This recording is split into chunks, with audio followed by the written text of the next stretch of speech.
podcast is part of the Sports Social Podcast Network. Bigre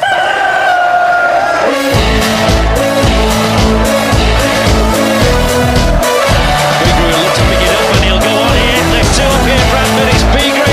He's got to make this count. It's Bigre. It's 1-1. You'll see a somersault now. You'll get a double one.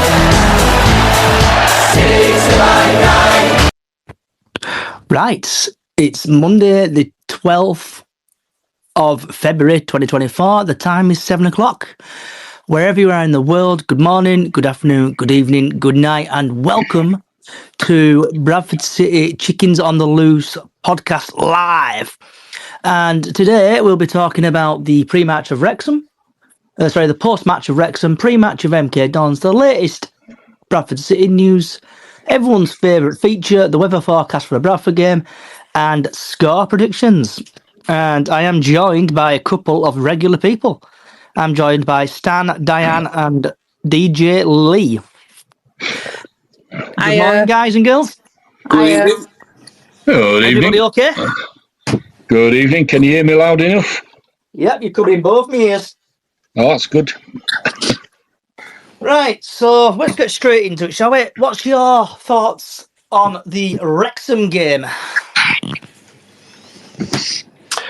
I'll start the ball rolling. It was a good result, very good result.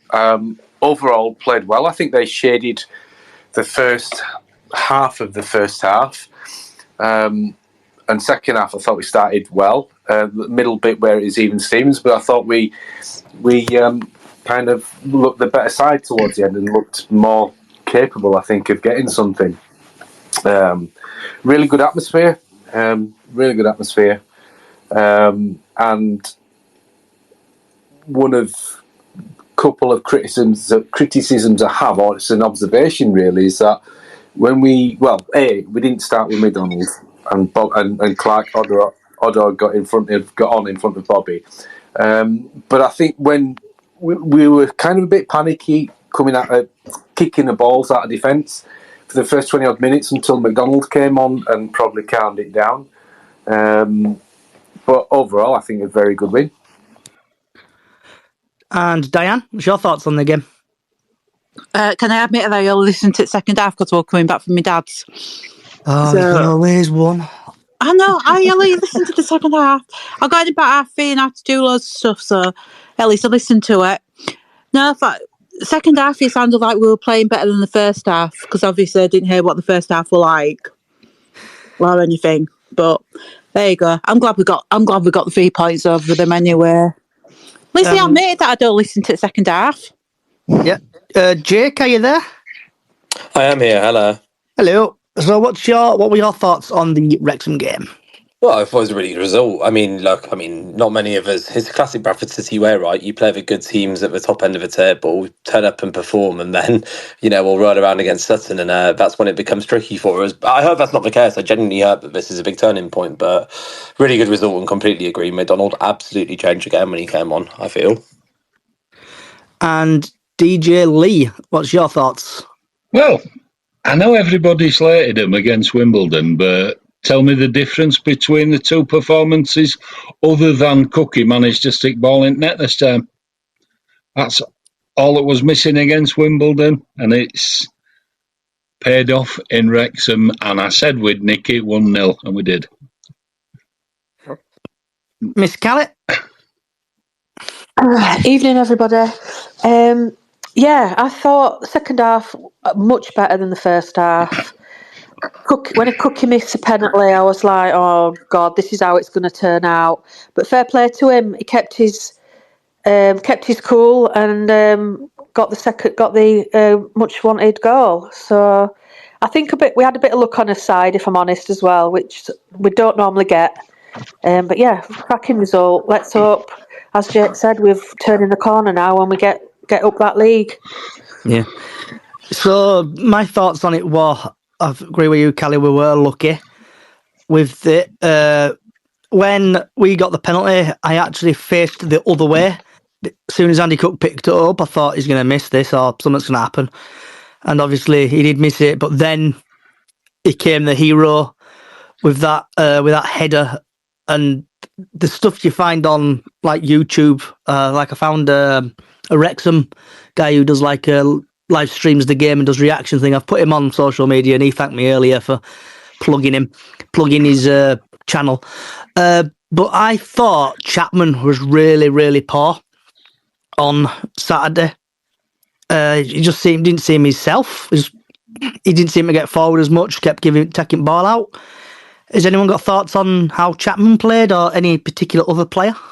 I think he played how Alexander wanted him to, didn't he? To fill in and kind of back up our friend Mr. Smallwood a bit.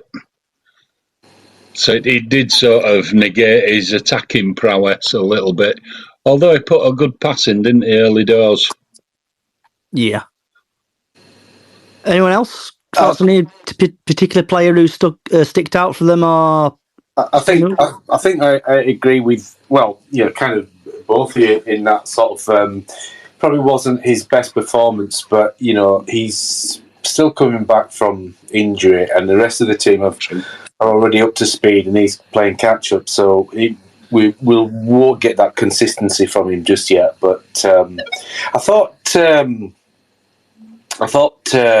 Kavanagh looked all right in parts. He's very much he's kind of a bit raw, but he's not as raw as the Irish lad we had last year. What we called from Burnley. I know. Yeah, I know you mean. He was very raw and very low in confidence. But what I like about Kavanagh, I think. Obviously, there's parts of his game that he will improve on. He's just a kid anyway, but he kind of he's direct. He'll have a go. He'll take a player on, or try to take a player on. You've got your hand up, Jake? Yeah, I mean, I think for me, Sam Walker was really, really, really good at the weekend.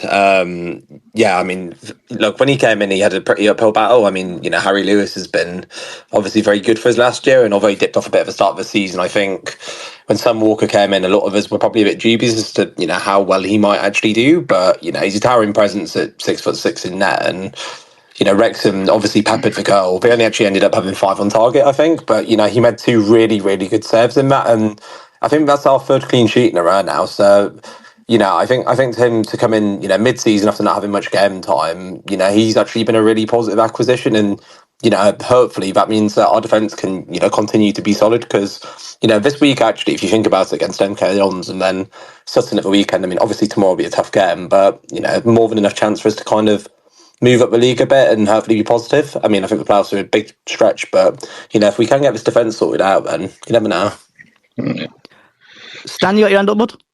Yeah, thank you, Jake, for actually reminding me. You're correct. I thought Sam Walker he had a flawless game. He had a perfect game. He was dominant in the air. Obviously, made some good saves. His positioning for the saves was very good. His distribution was very good, and I was talking to my mate on the way back on Saturday night, and kind of saying that, like, when those balls have been coming in, he's either his physical presence, his positioning, or the aura around him, his communication is a lot more commanding. There was no kind of flapping at those crosses. I mean, he'll probably have a game where that'll be the case, perhaps, I don't know. But, obviously, Wrexham were very good in the air. But he was very much, I think, a calm presence in those situations, as well as for the rest of the game, obviously. But in terms of, like, there were nothing that... The balls went in that area, and he pretty much dealt with it. So, yeah, absolutely flawless performance from Walker. And, sort of like the Harry Lewis of this season has obviously not maintained the high standards he set last year. So, on that level, I'd say, well, if Sam Walker's like that for the rest of the season, I'd say we've got a better deal, in terms of him coming in. But yeah. So looking at the stats from FootMob, Wrexham had 63% possession. We only had 37. They had 17 total shots. We had 10. They had 5 shots on target. We had 8. There was two big chances, one for them, one for us. big chances missed same again. One for them, one for us. Accurate passes, they had 347, 77%. We had 167, what's 59%. They committed 5 fouls. We committed 19. There was 11 corners for them, and we only had 3 corners. But when I'm watching the game, I don't know if I think it's Parky's like mentality, what he's put into the team is they were doing everything really quickly, like throw-ins, corners, but they were going down a little bit easy. And does anyone else notice anything from the game?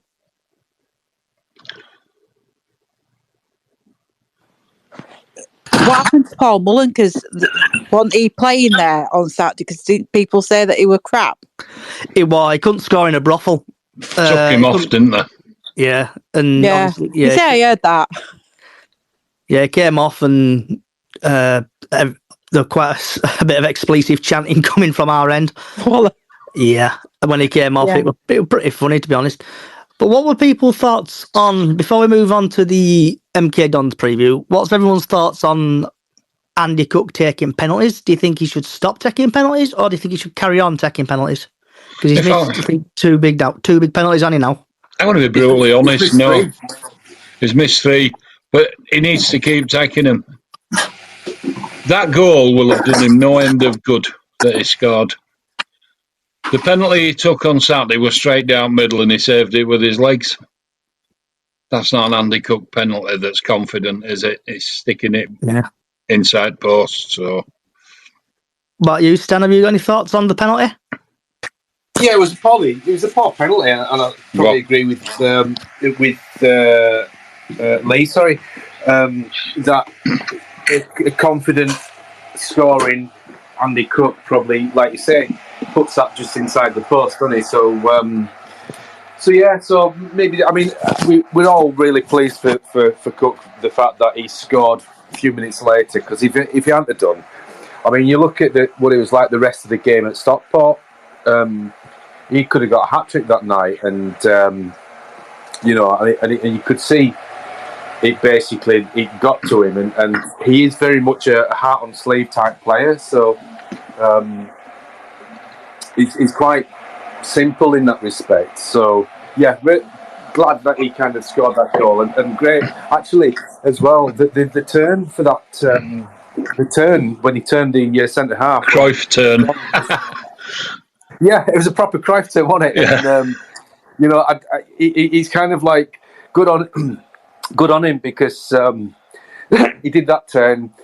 He shot, decent enough save, but he followed up, and great stuff. So, I'd probably say give him another penalty, but I don't know.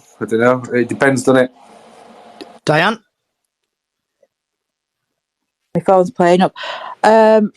Like they say, let him have another chance. But I thought Richie Small were going to take it when I heard that he had the ball, and I was swearing at the radio. You and me both. You want the only one. Do not let him. You want the only one live. I was like, no. No, do you know what that was? That was really good from Smallwood, even though it didn't work. Well, it didn't in a way. He basically took the pressure off the penalty taker. Yeah. He took that burden on, didn't he? He was the one that was going to get all the shithousing from the Wrexham players. Yeah. Then when it all just died off, he gave the ball to Cook. So that was. Really... I think Andy will score a penalty, but when he put his hand in his head, I felt hands in his head in his hands. I can't even speak. I felt so sorry for him because I did see the replay of it. I felt so sorry for him when he missed it. He knew it would have poor effort, didn't he? He knew. Oh, definitely. Low, on the floor, down middle. Yeah. You got any thoughts on it, Jake? Andy Cook on penalties? Well, I mean, for me, I'd be putting Jake Young on the next one. I mean, we've got, a lad who was the top goal scorer of most of League Two, most of the season in League Two, rather. And I think it'd be great for him to open his Bradford City account soon. It's nothing against Cookie. He's a fantastic striker and he'll continue to score whether he does or doesn't take penalties. But, I think he'd been on for most of the game, so it makes complete sense that he's on there. But I think now after missing that one, there's no reason why if Young's starting, we shouldn't have him on there, unless he particularly doesn't fancy it. You want a confident penalty taker going up and having it, but I think the quicker Young opens his account for us, the better. For me, like the kind of recipe for our future success relies on Mersley playing together because, the two of our players who we've got tied down for, contracts beyond the season.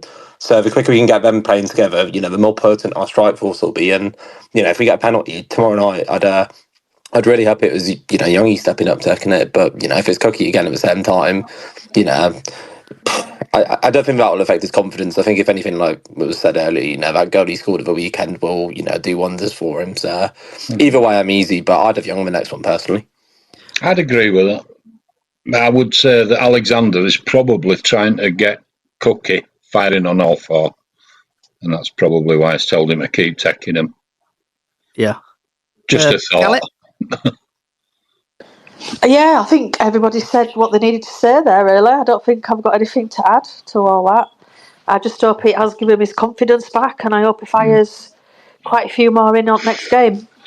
So looking at the formation we played, 3-4-2-1 with Walker, Kelly, Platt, Tompkinson, Halliday, Gilead, Smallwood, Richardson, Cav, Chapman and Cook. Richards went off with looked like a bit of a nasty head injury. So do you think he'll stick with the same team minus Richards, or do you think he'll change it about and just start off with Stan and work it along, really?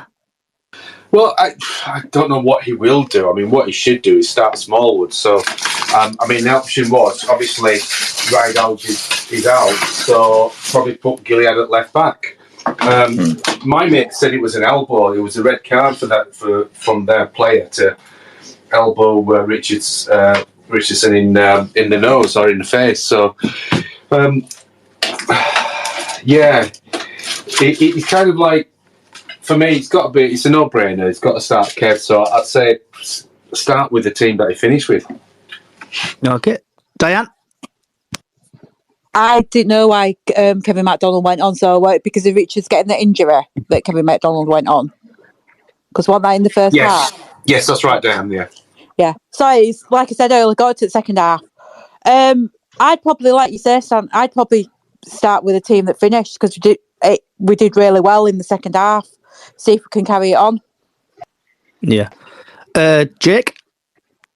Yeah, I think generally you don't want to change a winning team, do you? That team at the end is probably one of our strongest lineups. I mean, the only thing I'd say about tomorrow is however we play it, I'd use that pitch that we've got to our advantage because, the pitch isn't in great nick and we know that, Mike Williamson's MKDons like playing very, expansive, fast-in football. Don't know who else wants Stadium MK, but I was there and they passed us all over the pitch. And I think the fact that, our pitch itself isn't looking in great condition at the minute, I would try and make it a really cagey tight game. And I think we do need Gilead at left back if Richards doesn't fix. I think we need some pairs to cope with them going forward. So, I'd keep it the same as it ended, really. Lee? I've got a question, actually, to those of you that went.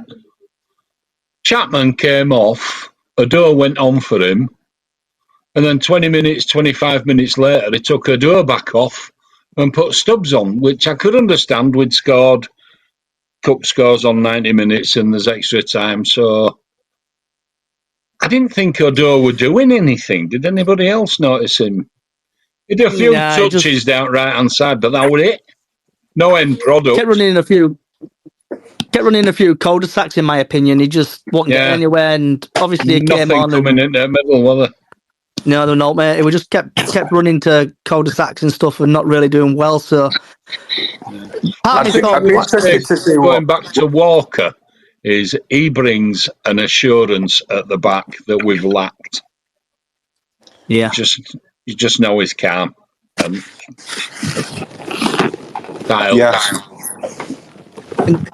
Callie, have you got any thought on the formation or tactics or anything? I'd like to see Bobby, but I know we keep droning on about Bobby Poynton, but I'd still like to see him up there in the team. I just think he brings a lot to the game. I like his fire and his passion. He should have come on. He should have come on instead of Odor, I think. Yeah, absolutely. I agree. So should have started, but 100% should have come on, shouldn't he? Yeah.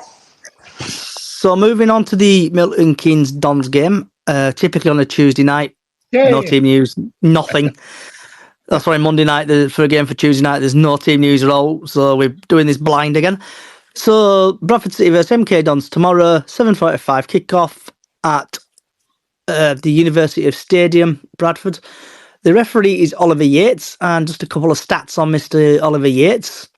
In the EFL Trophy, he's had 4 appearances. He's dished out 14 yellow cards, no second yellows, no reds, no penalties. League One, he's had 11 appearances, 43 yellow cards, 1 second yellow, and he's given 4 penalties. League Two, 9 appearances.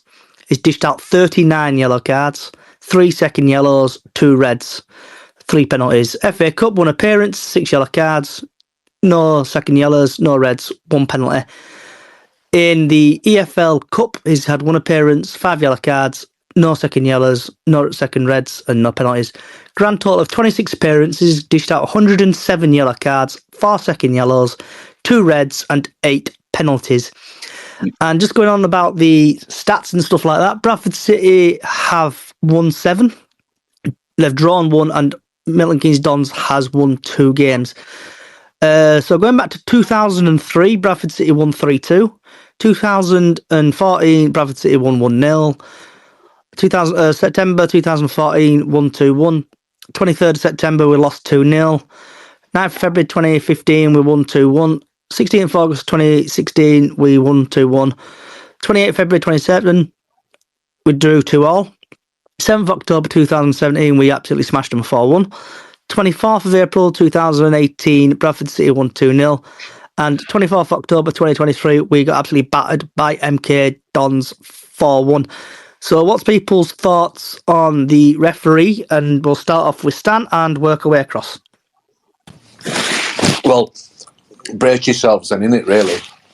It sounds like they're happy. It sounds like the sort of ref that is in danger of losing a game at some point, innit? If he's dishing out cards, it almost feels like, I'm guessing here, obviously, but, you know, kind of he'll start dishing like 3, 4, 5 cards out in the space of 10, 15 minutes. So, yeah, gosh, that's going to be interesting. Not looking forward to that bit. No. Diane? Yeah, it sounds like it's going to be Mr. Card Happy, like Stan says, tomorrow. Hopefully he's not going to be card happy, but our lads will just have to be on the guard, like if he's done all them cards. That'll be fun. Yep. Sounds like it might be a Drysdale. Oh, yeah. Oh, no, don't say that. Don't say that in front of Callie, she'll go skits. Jake, what's your thoughts on referee? God, I hate that man. I know you hate that man. That's why I mentioned him. No, no. No faults for me and the referee. I mean, look, cards they are. Well, I mean, I think at the weekend he refereed for Wycombe Peterborough, which was 5-2. So you know, I'd take us getting a 5-2 win over MKDons. But yeah, I'm not too fussed either way. To be honest, I think we've been pretty good actually at not picking up too many silly cards. You know, despite the fact we've supposedly fouled Wrexham quite a lot of the weekend, I don't feel like we went overboard or across the line too much. So fine. Lee? I just think we need to be on as metal and concentrate on what we can do best, and that's attack. Let them commit the fouls, let them get sent off. End of. He's card happy. It's apparent. Bring it on. So before we go to Callie, we've had Andy Tubbs Taylor just tweet us underneath. Walker commands his 6-yard box, coming off his line. Lewis great stopper, but never comes out to take the ball. Very impressive with Walker. So then, Callie, what's your thoughts? I think I second what Lee's just said. I'm sure Graham Alexander has got enough oomph about him to kind of look at, like fans do, we look at stats. I'm sure he must. Yeah. And, try and calm him down and just say, look, we've had a win. I'm sure he's going to sort them out for MKDons. I'm absolutely 100%. Yep, so it's the Alexander Derby, innit? Tomorrow. Yeah, absolutely. And I think that he knows the team better than anybody, really, doesn't he? So, yeah. How long were he there? Didn't you get sacked in October and you were there? Didn't you get appointed in June, July last year? Thinking about 8 months, wasn't it? Yeah, it wasn't long, was it? No. But it's enough. Like June, July. It's enough to get to know him. So that for me gives us, I think I'm feeling quite positive because he knows obviously the team. We're confident after what happened on Saturday. We're due to beat them. If our record against them ain't good, we're due to beat them. So yeah, I'm 100%. It's going to be a massive game for us. I think the potential for us to get cards tomorrow is if we're late to tackles because they're basically passing the ball around. So it's rather than like recklessness, it's going to be we've got to make sure that we play a good pressing game that doesn't ensure that we end up like out of position or late to tackle. So yeah. Well, if we give them anything, it's in their half, not ours. Actually, I thought Platt managed his game quite well. I thought the back three did really well because Platt got a relatively early yellow card, didn't he, on Saturday? He did. And managed to manage his own game for the rest of the game. And I thought, for most part, he did well against, like, obviously, a good forward line. It's very rare we do bad at cards, isn't it? We lose the reds. Some odd players lose the red towards the end of games, don't they? Sometimes, but overall, we don't do bad, do we? Giving, being sent off and such like that. I think we do quite well at it. Yeah, the manager getting yellow card. Quite smart, aren't they, our players at back? So yeah, and I think Tompkinson, the USA guy, I think I think we'd be a lot worse, but worse off if he weren't, in the defence. I think he holds that back line amazing. I think he, on Tompkinson, he looked tired to me against Wrexham. Did he? He did. I just think I don't know what it is about him. I just think he's one of them. He kept going, but he just looked tired. It looks to me like one of those players that has got that passion about him. When you play the Andy Cook goal back, got the same teeth in as Diane. You could see that passion in him because we'd scored, and same with Cookie and the rest of them. For sure. You could tell what it meant. He won at first there. A lot to that team. Yeah, absolutely. Tompkinson won at first there, and I liked that Young came across as well, didn't he? Yeah. You could tell what it meant. To really all of them, every one of them on that pitch, it was yes. Yeah. Relief. Yeah. On Tompkinson, guys, his last few games, his passing, which has normally been good, hasn't been his best attribute, but he did play better. And I think that back three is the first choice back three for me. But yeah, I think they complement each other well. I think Kelly's probably the best out-and-out defender, but Platty and Tompkinson are decent enough footballers as well. Not that Kelly can't string a pass either, but yeah, I think his block. He's known for his blocks, and his blocks are just amazing. Sometimes it's like, how the hell did he get there? Yeah, yeah, he loves a battle, doesn't he? And he kind of does. He does. I mean, and we're without Richards out with this tomorrow. But his eye were completely shut. Claret streaming, so I don't think he's going to be playing tomorrow. No, they'll be interested to see. Yeah, well, yeah, concussion that were mentioned, concussion protocols.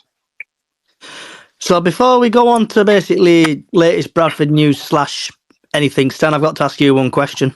Go ahead.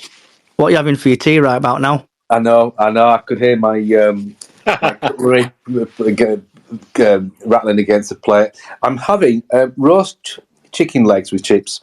I was going to make myself some mashed potatoes, but I couldn't be bothered, so roast chicken legs with chips and gravy. We have to get a bit of food into this podcast occasionally. So the next feature I like to call is latest Bradford news / if anything wants to talk about anything.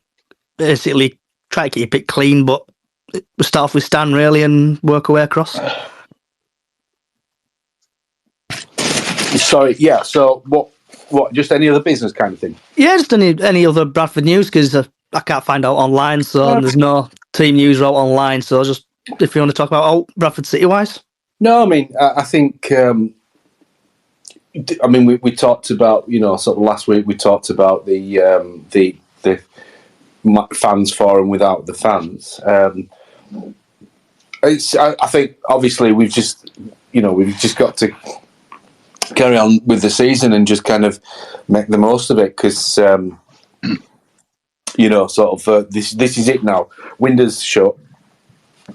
I can't see him sacking Alexander or anything like that. So just basically play till the end of the season and see where we go. I think we're probably up against it a little bit, but that squad is good enough to sort of push for the playoffs. We may have left it too late, but it's only 7 points, so there's plenty of time. The only other thing I would say, and I saw a tweet today, and from a Carlisle fan saying having doubts, and a City fan responded, "Well, you can't have a refund." He's not. I saw that. It's not started off well for him, has it? So, I mean, they were poor before that. So, just going back on that, it's a strange choice, but it is what it is. So before we go to Diane, just looking at the league table, Bradford City are currently 14th. We've played 31 games. We have won 10, drawn 10, won 11. We're on -3 goal difference, and we're on 40 points. And MKDons are 6th. They've played 30, won 15, drawn 6, lost 9. Goal difference 11 and points 51. So we just need to go on a bit of a win, really, don't we? And start climbing that table, and you never know, miracles might happen. We might get into the playoffs. Can you imagine that it would be the biggest comeback ever, wouldn't it, if we did? Even if we just managed to scrape into playoffs. All right, Callie. Yeah. History makers of this if we get to the playoffs. Say that again. So what would be better, right? Yeah. History makers when obviously we got to playoffs and stuff like that, got to League Cup final. Or would you say this year, if we do get to playoffs, what would you say? Would you say which one's better if this happens, for example, if we do get into playoffs? It's got to be league, hasn't it? It's got to be getting out of League Two. It's got to be the biggest thing. But I mean, look what we did in 2013. I know it were a completely different team, but who's to say we can't win this little cup that we're in, and get in playoffs? It only takes a few games, doesn't it, to get together? 3 or 4 games, a nice little run. We can do it. It's there, and the players should be thinking that now. They should be thinking, right, we've got 1 win under us belt. We need, you know what I mean? I hope they're all sat there thinking, let's just go for it now. We've got no to lose. Let's go for it, like they're doing in the cup games. They seem to be coming out of a cup game and going onto the field with a different mindset to league. I just hope that carries on. Yeah. What's your thoughts, Diane, love? I think if we carry on the momentum of winning now, you don't forget teams can slip up mid-season. People do have a slump. So we could get up to them playoffs if people do get the slump in the mid-season, as they do. We just need to keep the win ratio going, which I think we can do. The other thing to look at, if you're going to be on the optimistic side, is that teams will be playing each other. So somebody's going to be dropping points. So, you only have to be minimum, was it 7th best team in this league? So, I think if we did, it would only be at best be better than 2013 if we actually get promoted because of the way that the season's gone. But getting into the playoffs and failing is not a patch for me on 2013. Yeah. Lee, have you got any thoughts on it, bud? Yeah, we just need to win. I think if we keep doing what we're doing, keep solid at the back, nick a goal up top, frustrate the opposition, which we've done in his last 2 games, because Wimbledon got frustrated, we outplayed them. Wrexham were getting frustrated because they couldn't find that killer touch, and we did. Clough said, takes a second to score a goal, and thanks Andy Cook, you got ours on Saturday. And we can do that again, at home, where it matters, because that'll put a lot more bums on seats if we start putting a run together. Yeah. I've not seen. I don't know that anybody else has, but obviously I've been looking after my little dog, and I've not seen any negative stuff anywhere on any social. Has anybody else? No, Yeah. it's all been positive. Yeah, it just shows, doesn't it? Just one win just changes the whole situations that's going And on if- behind the scenes. And if It we was win a very tonight, difficult. Just So you go ahead, Darren. Sorry. if we win tomorrow, because I know, I'm not talking about the trophy, but if we win tomorrow, you might get more people getting tickets for the trophy for the semi-final hope so. as well to keep the momentum Don't going. winner only get 100 grand for that? I don't know, but we have sold over 3,000 tickets at the moment. So that's not too bad. But like I say, if we keep the momentum going, winning, you're going to get more people wanting to go next Wednesday to watch us try to get to Wembley. Sorry, Stan. One thing on that, I'm, any other business thing. Did anybody see or catch what Graham Alexander was saying about Jamie Walker and Tyreek Wright? I think he said Tyreek Wright's nearer to coming back than Walker is, but I didn't catch it, so I just wondered if anybody else did. And Jamie Walker got a broken leg and specialist missed it. That's what I've heard. Do you know the thing about that as well? Because people were talking about Walker, who had been injury prone. He was taken out by an absolutely awful tackle. He was. Really cynical tackle. Or a bulldozer, wasn't nothing like that he didn't. Who was that, sorry? it? It was a bulldozer of a tackle, wasn't it? Yeah. I mean, there's one thing like doing a cynical foul, but there's another thing breaking a person's leg, isn't there? Like to kind of in that cynical Is that foul. what he was saying? That he's got a broken leg now? Well, it was a fracture, wasn't it? Something, yeah. Well, fracture's a break, isn't it? Saying specialist missed it. Yeah. Yeah, I think one of his someone put a bit of a snarky comment on social media, and then I think it's one of his relatives replied to it. And in other words, she said something about a broken leg. One thing we know as fans about Jamie Walker is he runs his nuts off every game. He doesn't give up on anything. So I was wondering if he's fractured it through tackle that was just mentioned, or if it's some sort of stress fracture because he's been playing with knocks, which he did last season as well. I think if you look back to that game, he was in obvious pain, wasn't he? He really He doesn't stay down, does he?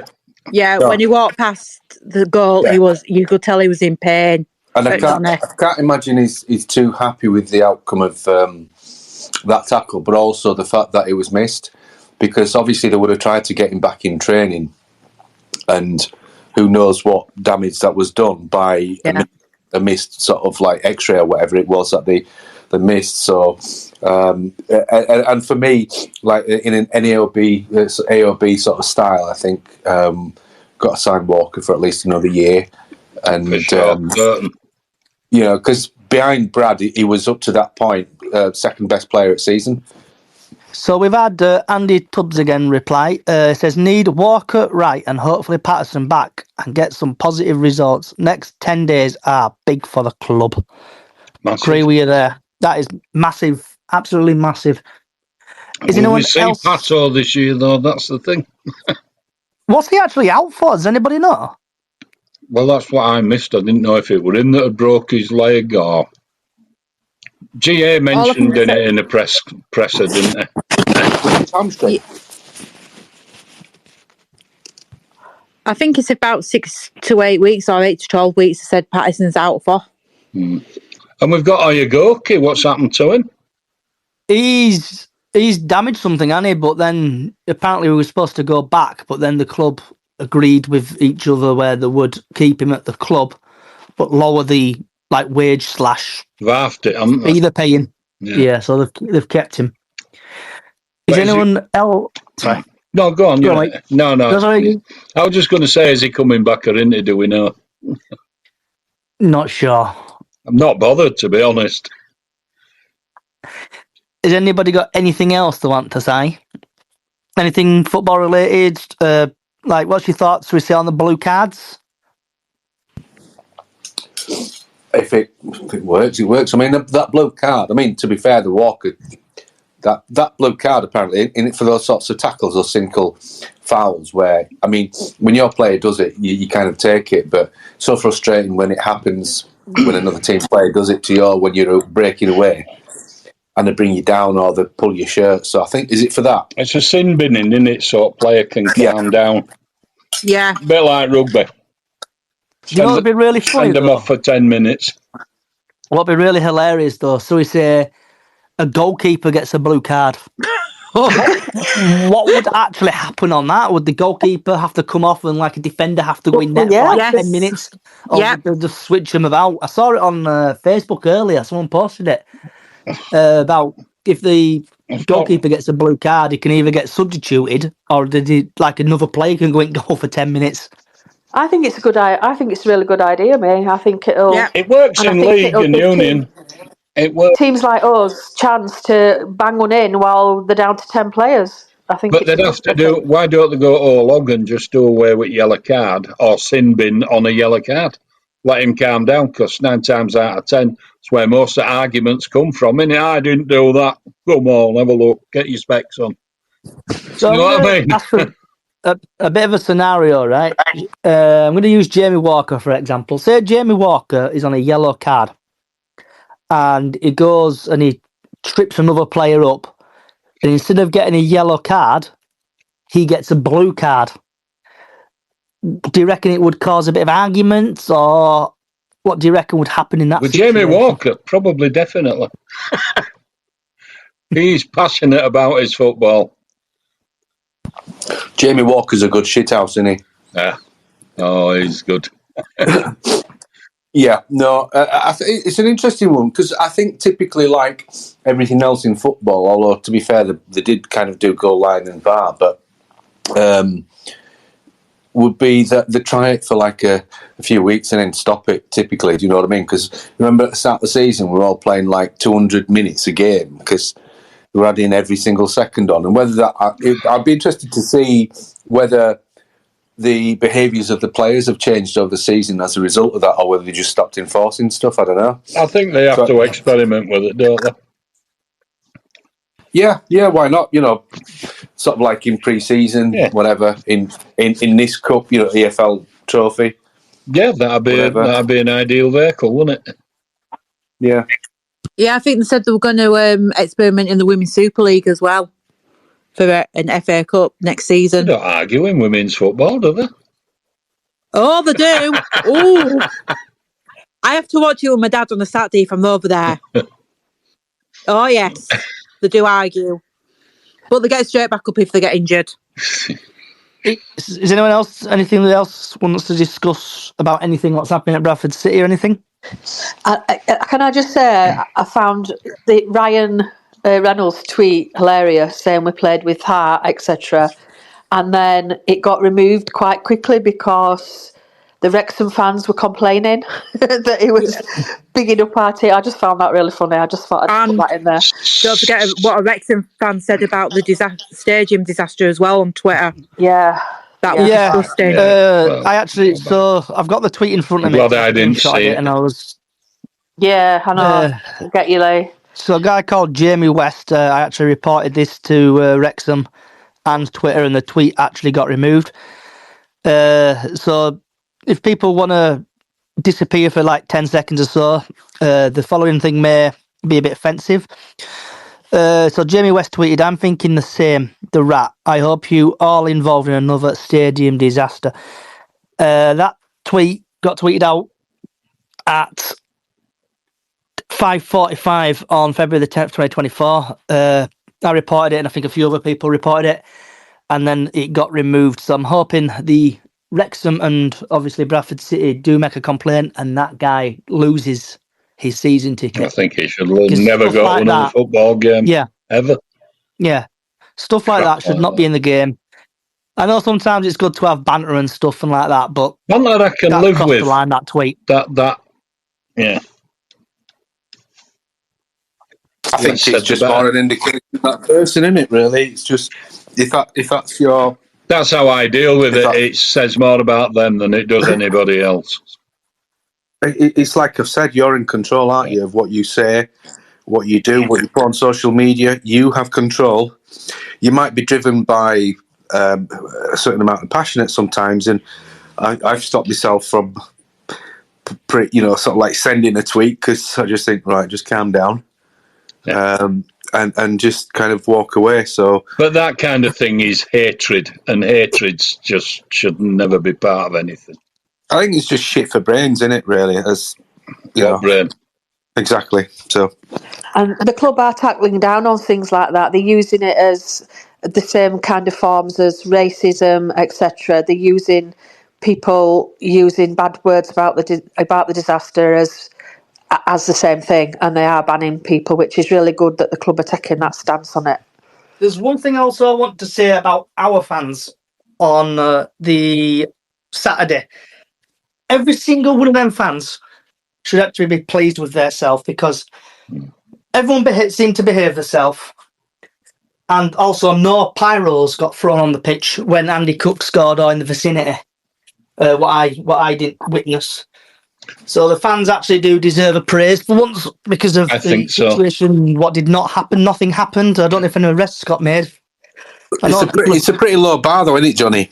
You didn't throw a pyrotechnic onto the football field. I mean, I get what you're saying, and I think, there was some banter between Wrexham fans and City fans near where I was at, because I was near sort of like the barriers. I was on the end of one of the rows. It was a really good atmosphere Saturday, and we always play well. We always get a result when you sense the crowd's up for it, and it transmits onto the pitch, doesn't it? Yeah. Right. So, everyone's favourite part of the podcast now, sponsored by... Here's the weather.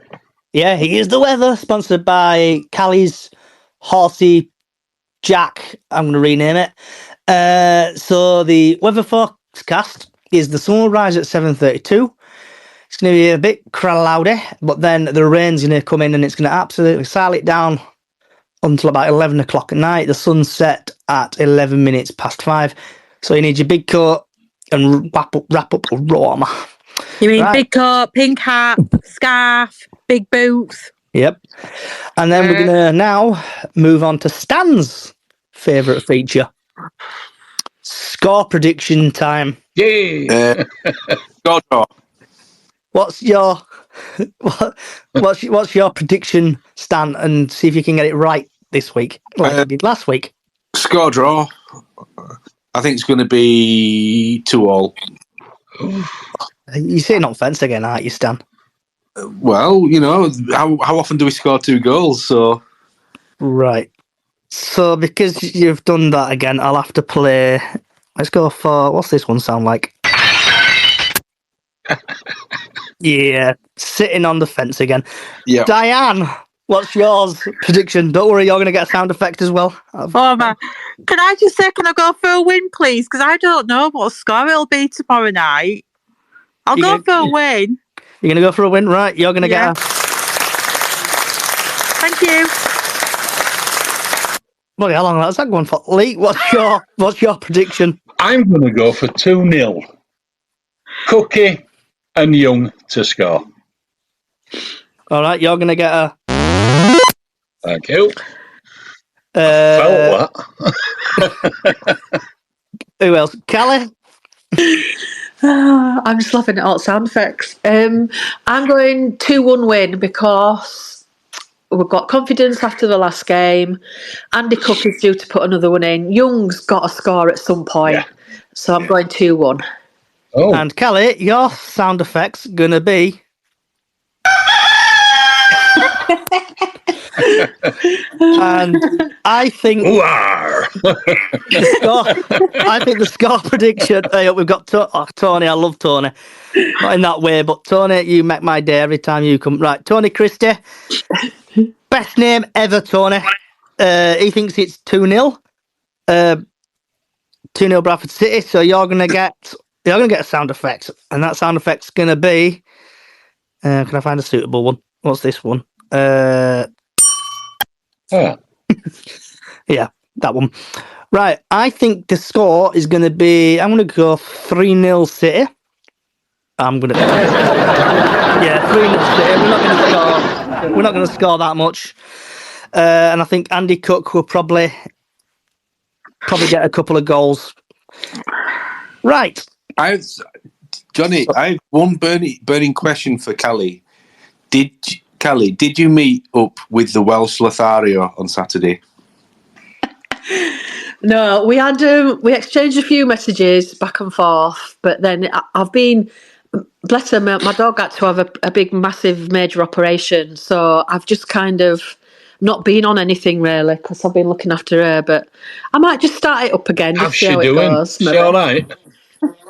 Yeah. I think she's turned corner today. Dressings are all off. It's just the stopping her actually licking it now and making it infected. But Yeah. she's a lot better. She's actually trotted onto the vets, and she's not even been walking properly. So yeah, I think hopefully, touch wood, she's turned a corner today. But thank you very much, everyone. So I'm glad your dog's happy, Callie. And obviously, How's your lad? Oh, my lad's all right. He's running around like a nutter. So Callie and obviously... Can't keep a good man down, eh? Yeah. So obviously, on last week's podcast, there was a bit of romanticness going on with Callie and another person. I love these sound effects. So last week's podcast, I think Callie met the one. And I'm going to end this abruptly because I don't want to go off topic. Oh, you missed it, Lee. She ended up chatting to some Welsh person. Yeah, she ended up chatting to some Welsh person. And because somebody told me they weren't doing one because of a thing. And I just thought, well, I'll go do something else instead. So I did something else instead. Yeah. And then I came back and it's like, hello. Nobody loves me. Right. And on that note, thank you everybody for coming along.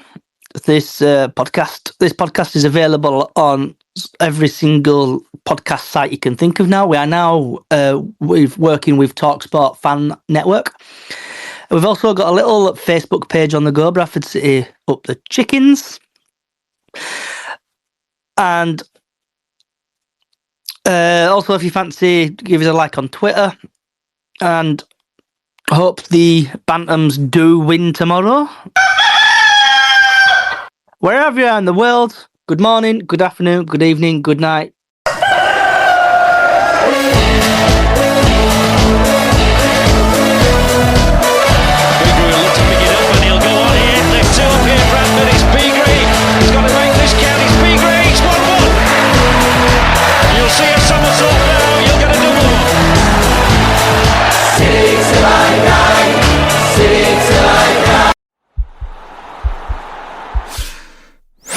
This podcast is part of the Sports Social Podcast Network.